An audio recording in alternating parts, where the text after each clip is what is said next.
अब बहू को क्या दिक्कत होने लगी बेटा? बेटा भी तो नहीं रहता है, तुम उसके पास रहोगी तो अच्छा ही रहेगा।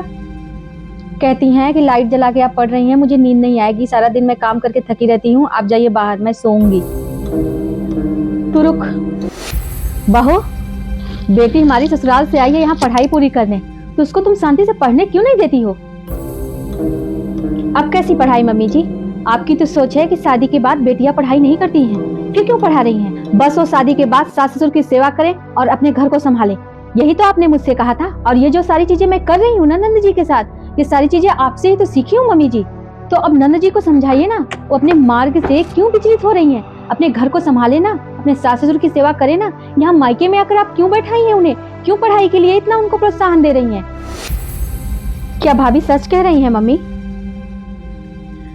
बेटा मैं उस समय सोची कि अगर बहू पढ़ के नौकरी करने लगेगी तो मेरी इकलौती बहू है, घर कौन संभालेगा, सारी जिम्मेदारी मेरे ऊपर आ जाएगी, मैं बुढ़ापे में कितना काम करूंगी।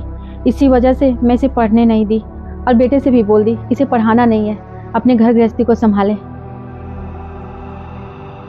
सच में मम्मी, भाभी के साथ आप बहुत गलत की हैं। आज अगर शायद आप भाभी को पढ़ने दी होती तो उनका बीएससी क्लियर हो गया होता और शायद आज जॉब कर रही होती।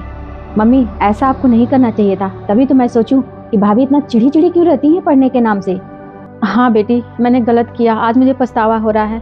बहू तू ऐसा करना, अगर तुझे पढ़ना हो तो तू आज से स्टार्ट कर, मैं घर के सारे काम देख लूँगी, लेकिन तू पढ़ाई कर।